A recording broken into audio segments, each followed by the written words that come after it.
Matapos ang kanyang maaksyong pagsabak sa 2026 Mubadala Open DC, itinanghal na kampiyon ang Pinay tennis player na si Alex Ayala matapos na talunin ang world's number 3 ng Women's Tennis Association na si Jessica Pegula.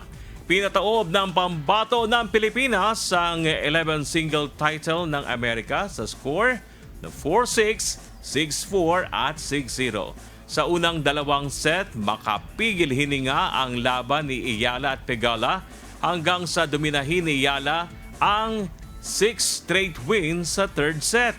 Bago pa ang laban kay Pegula, tinalo rin ni Ayala ang Olympic champion, Washington champion, WTA Tour Finals champion at 4-time Grand Slam champion sa women's tennis. Ito ang kauna-unahang WTA 500 title ng 21 anyos na Pinay tennis sensation sa kasaysayan ng kanyang karir.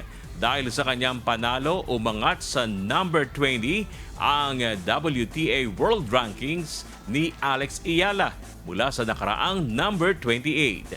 Dati nang natalo ni Pegula si Ayala sa kanilang paghaharap sa 2025 Miami Open Finals. Hot dog.